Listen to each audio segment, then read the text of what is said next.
Bonjour, bienvenue, je m'apprête à faire les énergies pour la semaine du 9 au 15 novembre. On est parti. J'ai déjà des tarots de partout, mais cette semaine, j'ai pas envie de prendre ça, donc on va pas prendre ça. On va plutôt prendre Allez, j'ai envie de prendre le Herb Crafter's Tarot, que j'affectionne énormément. Les énergies générales. Déjà, on va prendre la tendance. Pour la semaine du 9, on a dit au 15.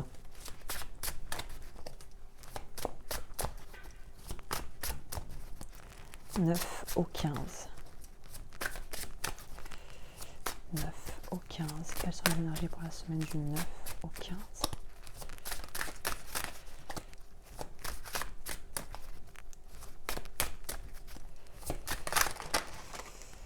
Ok, on a le 5 de bâton qui nous parle d'ajustements à faire. Pour moi, là, on va interpréter ça comme ça. De désaccords, donc il y a des ajustements à faire. 3 de coupe, ça nous parle justement de pouvoir être entouré de gens et d'avoir du soutien ou d'avoir des choses. Donc là, on va être très axé famille et relationnel. Hein. Déjà, je peux vous le dire.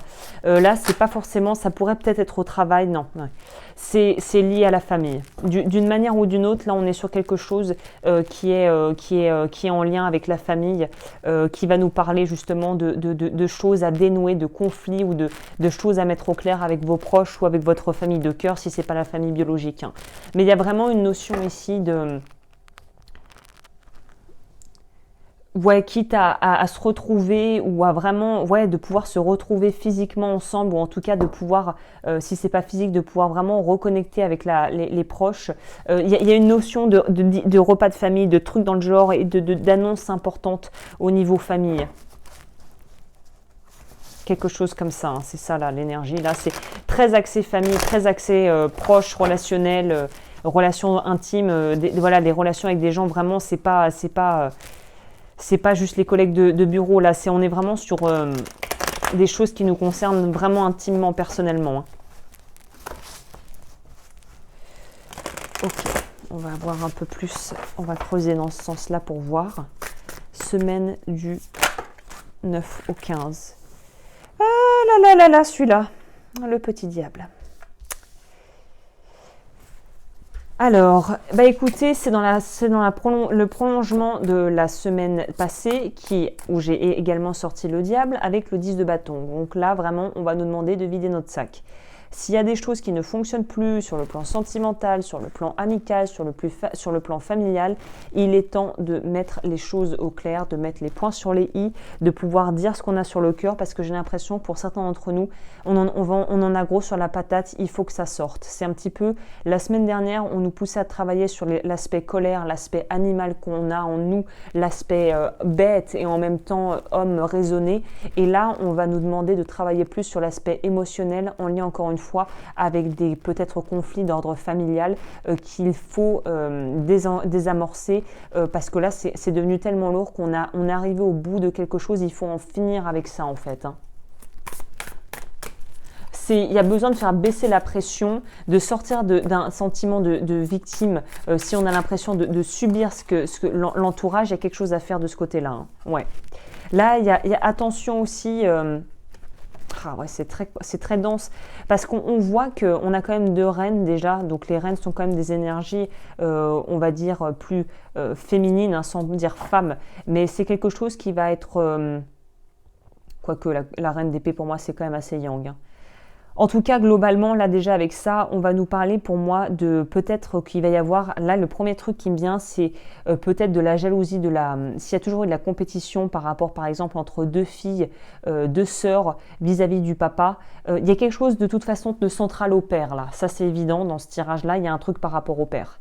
Que ce soit le père, le grand-père ou la référence paternelle qui t'a éduqué, il y a un truc par rapport à ça, à la responsabilité, au fait de devoir choisir, peut-être à l'idée aussi au niveau financier d'avoir des choses à faire et d'avoir des choix importants à faire à ce niveau. Mais en tout cas, pour moi, il y a une idée de compétition ou de choses qui pourraient ne pas être réglées, qui ont besoin d'être réglées entre, là je pensais 2 sœurs, mais ça pourrait être 2 frères, une frère, une sœur. En tout cas, on va nous demander de travailler sur les problèmes relationnels, fraternels et comment c'est quoi le féminin de fraternel? Je sais pas, frère, sœur, ouais, bon, ben voilà, vous m'avez compris, mais de ce qu'il y en a, de ce qu'il y a à voir vraiment aux frères et sœurs, à la famille, là, c'est très prégnant. C'est les non-dits, la compétition un petit peu, voilà, sous-jacente entre les frères et sœurs d'une même fratrie. Il y a vraiment quelque chose de l'ordre de pas sain du tout, de compétition vraiment malsaine dont il faut pouvoir se libérer pour pouvoir améliorer en fait les relations entre frères et sœurs et peut-être même aussi avec les parents et tout ça. Hein. Il y a une idée de séduction, de devoir se plier en quatre ou se battre pour avoir l'attention de quelqu'un, mais ça ne devrait pas être comme ça en fait. Et c'est aussi peut-être lié à des choses d'ordre financier.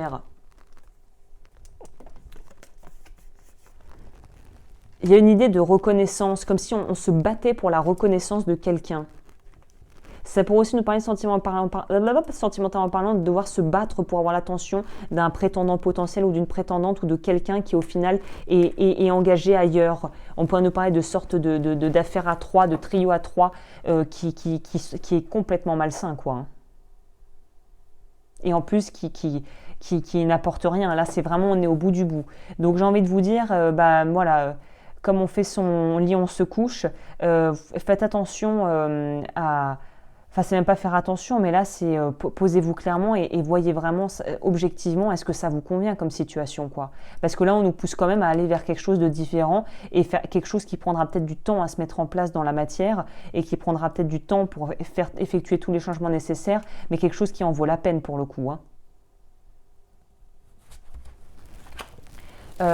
Qu'est-ce que je vais prendre en plus là?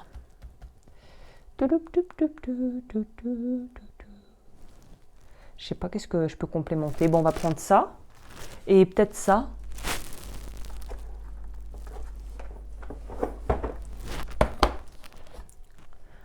Ouais, ça. Allez, ça.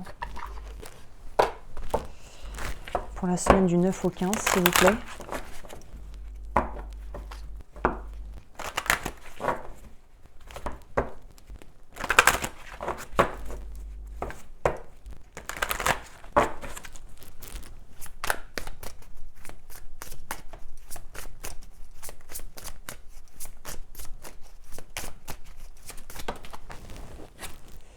Laissez parler votre intuition. Donc, si vous avez un doute par rapport à la fidélité ou par rapport à une personne dans votre entourage, écoutez-vous. Hein.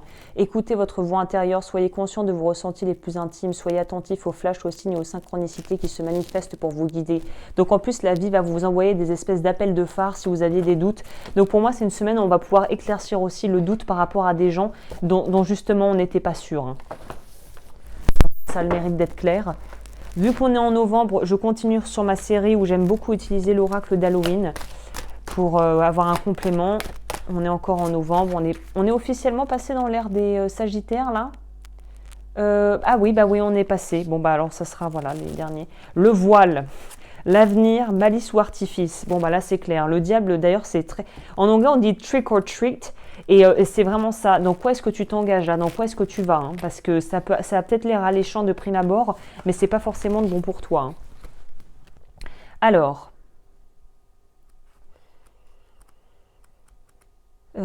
oui, je me suis perdue. N'hésitez pas à vous abonner et à liker si vous aimez ce que vous voyez. Pour les consultations privées, toutes mes coordonnées sont en barre d'infos. Et là, je vous lis rapidement le petit texte qui va avec...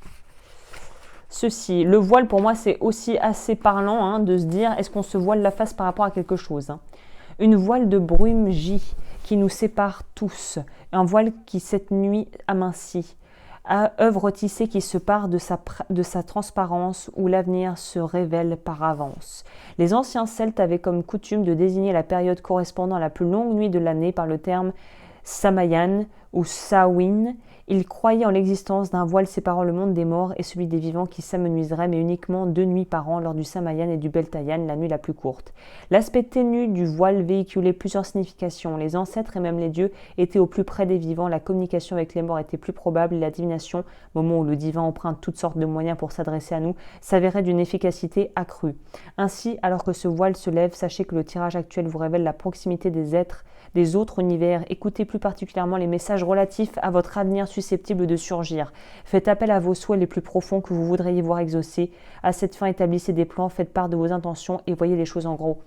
On nous parle ici de l'intuition, de devoir suivre comme la carte d'avant. Suivez votre intuition, la vie va vous envoyer des signes gros comme des cajots. Hein.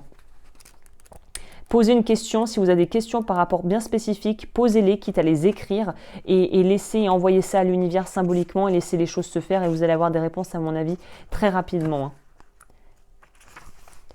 Rôdant et marchant d'un pas pesant des corbeilles pour mendier de sucreries, les yeux brillants, des visages et des corps qui ne sont plus de mise, riant aux éclats, squelettes et coffrets pour friandises. Un bonbon ou un sort est une tradition amusante, mais quelle en est l'origine? Les peuples anciens croyaient en l'existence d'esprits malicieux, voire mauvais, errant au moment d'Halloween à la tombée de la nuit et d'esprits bienheureux et bienveillants. Ils pensaient que s'ils s'habillaient comme les esprits ou comme les créatures terrifiantes, on ne reconnaîtrait pas leur enveloppe humaine et ils ne feraient pas l'objet d'attaques. L'idée de semer en tant que membre de ce groupe d'esprits quelques miettes de chaos faisait partie intégrante du processus d'imitation et des plaisirs de la nuit. Dans la Grande-Bretagne médiévale, cette pratique était désignée fort à propos par le terme souling, désignant l'échange d'un gâteau contre des prières pour les âmes des morts. Aujourd'hui, l'épisode Un bonbon ou un sort constitue un événement de tout premier plan. Les gens consacrent beaucoup de temps et d'argent et d'efforts à se déguiser en créatures plus terrifiantes les unes que les autres, et ce phénomène s'est même étendu à l'envie de se travestir à l'effigie de nos célébrités préférées et d'idoles de culture pop. Nous privilégions la distribution de bonbons dans une variété ahurissante et remisons au placard les pommes d'amour et Barm Bracks traditionnels. Peu importe, l'idée d'effrayer la mort et de faire fuir les ténèbres à la vie dure. Si lors de votre tirage vous recevez cette carte, un bonbon ou un sort, il est peut-être temps d'examiner le rôle de la malice et de l'artifice dans votre vie. Il n'est pas nécessaire de vous conduire comme un enfant pour lâcher prise. Vous accordez des moments de détente et communiquer aux autres votre joie de vivre. Parfois, nous avons peur de faire des erreurs et l'artifice est le seul moyen de relâcher la pression que nous nous imposons pour que tout soit toujours parfait. Sinon, il importe de savoir qu'il existe un équilibre entre manipulation et artifice. La première n'est nullement agréable, le second renferme en son sein un soupçon de gaieté empreinte d'irrévérence. Donc là, ça va vraiment nous parler de, encore une fois, où est-ce qu'on se ment à soi-même. Donc c'est très raccord, les deux vont très bien ensemble. Où est-ce qu'on se ment à soi-même et on essaie d'être autre chose que ce que l'on est. Et là, on nous pousse vraiment vers de l'authenticité. Hein. Ok. On va prendre les charms pour terminer et voir ce que je peux vous dire en rab. Alors... Oh, j'ai été un peu rapide sur la... On va voir ce qu'on peut déjà dire avec ça. Bon bah déjà le cœur, c'est évident. Est-ce que j'ai besoin de pouvoir d'avancer là-dedans? On nous parle vraiment de choses là, on nous parle de sujets qui nous tiennent vraiment à cœur. C'est des choses très personnelles qui nous touchent vraiment de près. Pour moi, il y a vraiment une idée de discussion, de pouvoir parler, de devoir mettre des mots sur tout ça. On va prendre un peu plus. Ouais, de protection. Donc, on est vraiment guidé. On va peut-être avoir un petit coup de pouce de là-haut, enfin, en fonction de ce que vous croyez. Donc, n'hésitez pas à demander de l'aide parce que vous allez être guidé. Voyez vraiment que on va être encadré cette semaine. Donc, il est important d'ouvrir grand les yeux et les oreilles pour savoir ce qui va nous arriver dessus et pouvoir appréhender déjà avec notre intuition. Si on ne sent pas des choses, bah, ne pas y aller, quoi. Il y a vraiment une notion là de s'écouter. On nous parle encore, c'est intéressant de noter que je crois que chez les hippocampes, c'est pas le mâle qui porte les bébés. Donc, il y a une notion au père, à la responsabilité paternelle. Peut-être que vous allez avoir des choses par rapport à des séparations, des droits de garde, des trucs comme ça. Il y a un truc par rapport à la relation à l'homme et au père ici. Hein. Mais on est guidé, on est dans le bon chemin et il faut vraiment s'écouter et avancer. Et les choses sont vraiment, vont bien se goupiller. En tout cas, je l'espère pour vous, si vous suivez entre guillemets les signes qu'on vous donne et surtout que vous agissez avec intelligence là. Voilà ce que je peux vous dire. Bah écoutez, je vous souhaite une super semaine et je vous retrouve très vite pour de nouveaux tirages.